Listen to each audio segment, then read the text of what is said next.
Saudara yang terkasih dalam Tuhan, firman Tuhan pada hari ini mengenai tentang arus corona.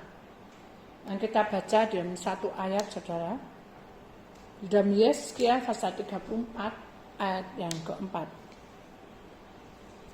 Kita akan perhatikan baik-baik. Firman Tuhan berkata, yang lemah tidak kamu kuatkan, yang sakit tidak kamu obati, yang luka tidak kamu balut, yang tersesat tidak kamu bawa pulang, yang hilang tidak kamu cari, melainkan kamu injak-injak mereka dengan kekerasan dan kekejaman. Jadi kita perhatikan baik-baik ayat ini, saudara. Dalam kehidupan di dunia ini, ada banyak hal yang kita juga untuk belajar menjadi dewasa itu tidak mudah juga. Kenapa? Karena kadang kita tidak menyadari penyimpangan atau kita itu berjalan dengan jalur yang salah, ya. Dan sudah kita masuk di dalam jalur salah, kadang kita juga tidak menyadari juga bahwa kita harus kembali gitu. Kalau tidak, kita akan tersesat. Kalau kita tidak mau membentuk kehidupan kita, tubuh roh jiwa kita untuk masuk di dalam kebenaran Tuhan, maka kita akan kebawa arus seperti yang ditulis di tempat ini, Pak, arus corona, ya, di dalam dunia roh.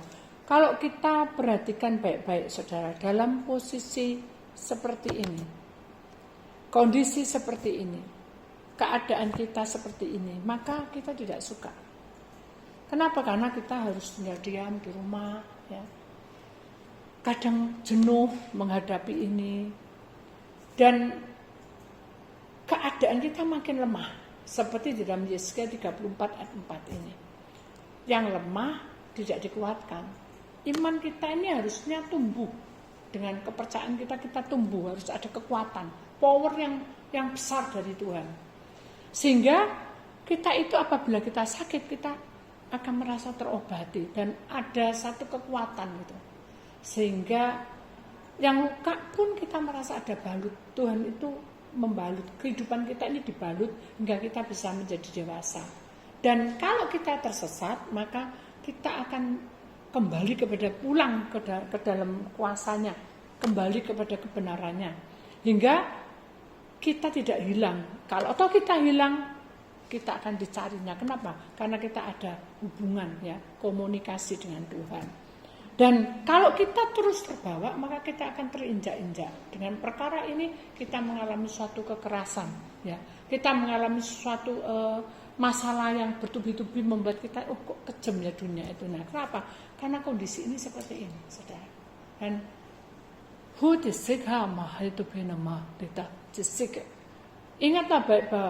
ingatlah baik-baik bahwa arus corona ini membawa manusia itu mengalami sesuatu yang membuat kita itu betul-betul tidak fresh, saudara. Kenapa? Karena dalam proses yang lemah ini, kita ini tidak ada kekuatan yang memberikan kita masuk dalam kebenarannya, sehingga iblis itu dengan mudah menangkap kita, ya. Ada satu kesaksian, saudara. Ada seorang pemuda yang berumur 15 tahun lah, sekitar 15 tahun gitu. Saya pun juga tidak kenal. Suatu ketika ada orang tuanya minta didoakan karena mereka perjalanan di luar pulau. Kita berdoa. Dalam berdoa, Tuhan itu tidak mengarahkan tempat, oh ya aku melindungi kamu, sudah amin. Tapi Tuhan itu menerangkan kepada kedua anaknya, laki dan perempuan. Yang laki itu ada sesuatu yang ada seperti hijau-hijau itu di dadanya, banyak sekali. Saya pikir itu perdukunan. Ternyata begitu saya berdoa, Tuhan, apa yang Engkau lakukan, apa yang harus saya lakukan, dan apa yang harus saya perbuat gitu. Begitu saya berkata, begitu singkapkan yang terselubung dan saya serahkan semua pada Tuhan. Itu dunia roh, saudara. Roh saya ke bawah. Dan saya melihat di hadapan anak itu, saya melihat ini hijau-hijau itu bukan perdukunan, bukan setan, tapi bibit virus itu. Serem kan, saudara? Terus begitu saya selesai berdoa, ibu ini sudah ketakutan sekali dan dia maunya nggak mau nggak mau berangkat aja, terus kembali aja. Tapi Tuhan bilang no, mengalir aja. Nanti Tuhan akan ikut campur tangannya. Saya bilang ya sudah, kita mengalir aja. Akhirnya anak itu bukan tiba-tiba, anak itu telepon saya gitu ya, dan dia bilang, Ibu, boleh enggak aku keluar cuma setengah jam? Ya. Saya berdoa, Tuhan, apa yang saya lakukan? Saya juga kebingungan, kalau saya tidak menjawab, anak ini pasti juga bertanya-tanya terus. Saya serahkan semua pada Tuhan. Akhirnya dia bilang, Ibu, hanya setengah jam aja loh. Saya bilang, hati-hati kamu, karena di dalam dadamu itu, kita doa tadi, dalam dadamu itu ada virus. Virus itu masih tik ya, belum menyebar. Jadi kamu jangan kemana-mana. Jadi kalau kondisi kamu lemah, ingat, kamu walaupun muda, ya, walaupun kamu tuh olahraga, dia bilang, aku suka olahraga kok, aku hari pagi apa, walaupun kamu olahraga, tetapi kalau kondisi tubuhmu hari itu tidak fit, maka virus itu akan menyebar. Enggak, orang tuh bertelur mungkin bisa meledak gitu ya, maksudnya mengembang. Nah kalau sudah mengembang, prosesnya sudah, yaitu namanya kronis kena COVID, ya, kena virus itu. Jadi hati-hati. Ya udah, hanya dia bilang, sudah Bu, saya izin, tidak jadi. Tidak lama lagi dia WA lagi. Masa saya tidak boleh? Kan saya ini kan mau pergi ke rumah Tuhan, katanya. Saya kan juga bingung, sudah. Kalau saya bilang tidak boleh, itu rumah Tuhan. Kalau saya bilang boleh, nanti kalau dia ada apa-apa, saya juga disalahkan sama orang tuanya. Jadi saya bersalah. Tapi saya tahu bahwa saya memang lemah, seperti firman Tuhan katakan. Tapi saya harus minta kekuatan dari Tuhan. Saya tahu bahwa anak ini sakit, pasti harus ada obatnya. Tapi anak ini maunya keluar. Hanya saya bilang, Tuhan tak serang. Ayo kita doa lagi. Tuhan kasih jawaban. Sudah. Kalau aku sudah ngasih nasihat sama kamu, ya, sudah ngasih nasihat, ya sudah, tinggal kamu mengambil keputusan, itu tinggal kamu pribadi yang mengambil keputusan. Akhirnya dia bilang, ya udah aku putuskan ikut, ya udah itu kan hakmu. Saya itu tidak lama lagi dia WA lagi, Bu, kalau setengah jam itu kurang, gimana kalau 1 jam? Loh, setengah jam saya sudah keberatan, jadi 1 jam. Terus dia bilang, nggak mungkin lah kalau saya cuma setengah jam. Nanti kalau saya bilang iya, nggak mungkin lah 1 jam, pasti bisa 2 jam atau 3 jam. Kan saya juga nggak tahu. Akhirnya saya bilang, Tuhan, saya angkat tangan, karena saya tahu bahwa hal ini sangat berbahaya. Saya serahkan sama Tuhan. Saya nggak tahu, Tuhan, ini urusan Tuhan yang akan bekerja. Singkapkan semua. Saya bilang, saya serahkan semuanya. Saya nggak tahu, saya bukan cuci tangan, tapi saya serahkan. Nggak lama, saya cuma pegang HP ini, saudara. Jawabnya apa gitu. Tuhan, jawabnya apa? Tak serana, tak semengalir, tak serana. Lama kemudian ada masuk gambar dari WA lain. Ada seorang anak muda, ya, pemudi, masih berumur 14 tahun, dia meninggal mendadak. Jalan jatuh, sudah tidak bernapas dan tidak ditemukan keluarganya siapa. Serem bisa gitu. Tapi saya tidak terpikir oleh anak itu. Akhirnya roh Tuhan pasti Allah Bapa. Nobata siki, kia namanya, kirim malaikat peringatkan hambaku, suruh kirim itu foto. Ya sudah, begitu saya melihat malaikat suruh kirim fotonya, tak kirim. Sudah dibaca pasti, karena sudah cawang hijau sudah di WA-nya. Terus dia jawab, Bu, enaknya ya apa? Saya tuh ngambil keputusan bingung loh, Bu. Saya bilang, itu keputusanmu, saya sebagai hamba hanya memberi nasihat. Jadi kalau itu hakmu, kalau kamu oke, enggak apa-apa. Bukannya enggak boleh loh. Itu urusanmu sama Tuhan. Kamu mantep, sudah jalan. Tiba-tiba dia, aku ragu-ragu ya, Bu. Dan aku mati di jalan kayak orang ini ya apa? Ya sudah. Saya bilang, saya juga enggak tahu. Yang penting kamu punya Tuhan. Kalau kamu mengimani pasti bisa jalan dengan sesuai dengan rencana Tuhan. Enggak lama kemudian dia bilang, wis tak batalno semua Bu pertemuan.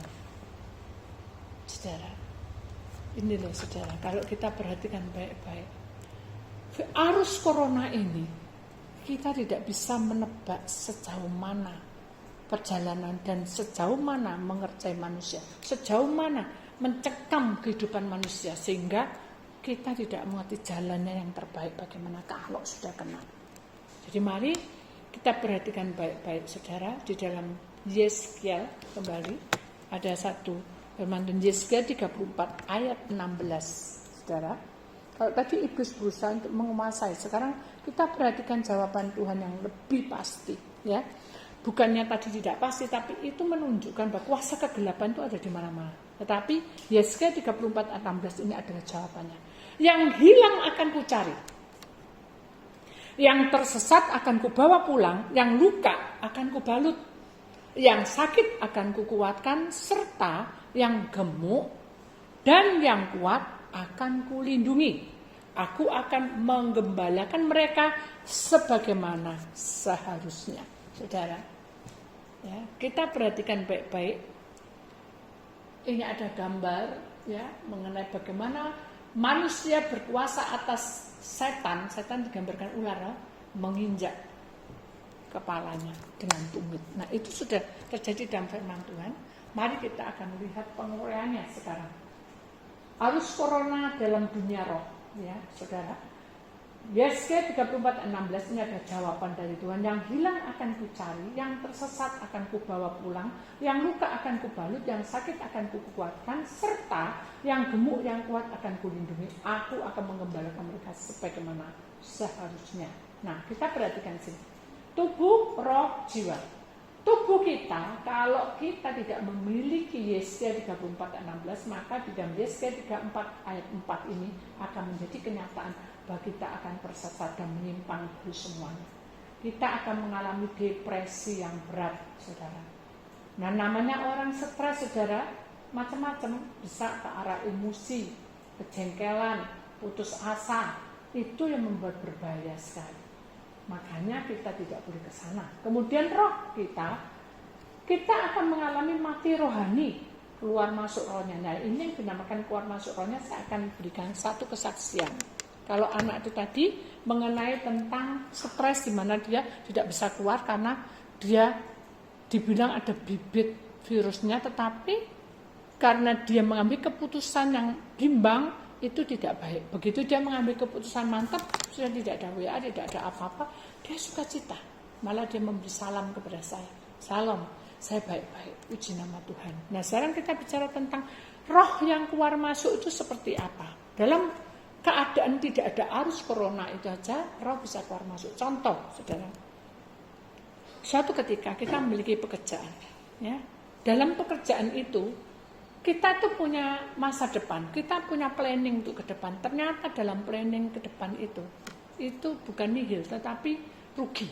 Ya. Bagaimana keadaan kita? Apakah kita tidak stres? Ya, stres, saudara. Itu belum masuk ke arus corona. Dengan kondisi yang stres itu, maka dalam pola kehidupan kita, saudara, kita ini tubuh memang gelisah, ya, nggak bisa tidur, terus ketakutan, terus kaget-kagetan, itu salah satunya. Hingga akhirnya dalam proses itu roh kita keluar masuk. Roh itu damai, roh itu penurut. Begitu kita lihat tubuhnya gelisah, roh itu akan keluar, saudara. Dia akan keluar masuk. Nah, begitu dia keluar masuk, ya kalau keluar masuknya di dekat aja. Tapi kalau dia keluar berjalan, ya namanya orang kan, namanya roh itu kan nggak bisa kita lihat bagaimana, kemana, dan mau kemana kan itu kita nggak tahu. Arah tujuan kalau kita berdoa, kalau kita masuk dunia roh baru kita tahu. Jadi kita tidak tahu roh kita keluar kemana kalau tidak tahu dunia roh. Jadi dia keluar. Begitu dia keluar, akhirnya di situ ada rumah kosong. Dan rumah kosong itu ada penghuninya pasti. Jadi pada waktu kita ini lagi berdoa, saudara, terus ada anak yang masih ya berumur 10 tahun lah. Dia itu seperti histeris dan ketakutan, seperti orang yang yang kalap gitu ya, yang kayak seperti kerasuan gitu. Tapi begitu saya berdoa dan saya serahkan kepada Tuhan, apa yang terjadi itu disingkapkan. Ternyata anak ini stres karena orang tuanya. Jadi orang tua ini tadi bertengkar terus sehingga roh anak ini tadi berontak, sehingga dia pergi begitu aja dan dia merasa nyaman tinggal di situ karena tidak ada keramaian, keributan, tidak ada di situ tenang. Padahal yang jaga di sebelah-sebelahnya itu adalah setan. Sehingga pada waktu kita berdoa dia merasa auranya atau kuasa kemuliaan Tuhan turun, iblis tidak akan bisa masuk, saudara. Dia pasti akan budi atau berontak sehingga anak ini berteriak-teriak.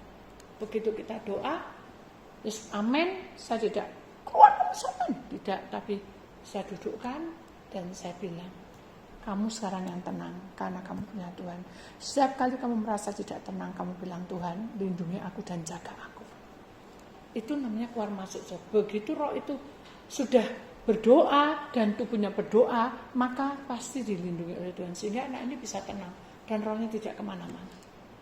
Dengan seiringnya anak ini tadi tumbuh menjadi seorang pemuda dan dia betul-betul berhasil, orang tuanya ini baru menyadari bahwa ternyata anakku itu adalah betul-betul anak yang baik. Kenapa? Karena dia mengambil sikap tidak menginginkan rohnya keluar masuk, sekalipun orang tuanya bertengkar. Jadi ini saudara, orang memiliki roh tidak boleh mati rohani. Anak ini tidak mati rohani, tetapi dia berusaha supaya rohnya tidak keluar masuk. Dia bersandar kepada Allah, sehingga semuanya dijawab. Kemudian jiwa adalah nyawa. Itu kalau kita teruskan itu semua, maka hilanglah. Kita ini hilang dengan kekerasan. Berarti kita ini hilang dengan menyiksa diri kita dengan minum-minuman, menyiksa diri kita dengan roh-roh yang tidak benar. Mereka merasa puas kalau kita menyakitinya. Nah, itu adalah penguasa-penguasa yang tidak benar. Ya, hilang dengan kekerasan dan kekejaman. Jadi tidak bisa dipikir dengan secara loh orangnya apik loh kok sambunuh. Nah itu sudah yang dikatakan seperti ini, arus corona itu arahnya arah ke situ. Oh baik-baik ternyata dia pembunuh. Oh baik-baik ternyata kok penipu. Mas wajahnya dan penampilannya bagus ternyata pembohong. Nah itu sudah. Jadi kita harus ingat bahwa arus corona ini membuat banyak perubahan bagi hidup manusia. Ya. Contohnya aja kalau kita perhatikan dari semuanya ini, kita ringkas di sini. Pola kehidupan manusia ini, perekonomian sudah berubah, semuanya sudah kacau, sehingga manusia itu mengalami seperti ini. Kemudian keadaan lingkungan di sekolah, kerjaan, ibadah, semuanya sudah berubah, saudara. Sekolah pakai online, kerjaan pakai online, ibadah pakai online, streaming, ya. Jadi semuanya sudah berubah. Sekarang tinggal bagaimana kita menyingkapinya. Apakah kita bertahan, bisa kuat untuk menghadapi semua kenyataan ini? Kalau tidak, kita akan jatuh dan kita ketinggalan. Saudara. Kemudian kita lihat lagi, perubahan di dalam pekerjaan atau pergaulan. Apa ini? Bedanya apa di sini, Bu? Kalau ini di kerjaan kan kita pakai online, pakai apa dengan segala cara, ya, saudara. Kalau perubahan di dalam pekerjaan itu adalah yang tadinya kita itu memiliki, ya, pengusaha, ya, memiliki berbagai banyak pegawai. Karena dengan kondisi seperti ini, dia pun harus mau tidak mau menyelesaikan urusan itu, bisa-bisa pabriknya tutup. Nah, itu adalah perubahan pekerjaan yang dikatakan di dalam perubahan di dalam pekerjaan itu seperti itu. Kemudian di situ dikatakan pergaulan. Yang tadinya pergaulannya baik-baik, saudara, prosesnya baik-baik. Karena arus corona ini, maka sikap perilakunya menjadi kasar.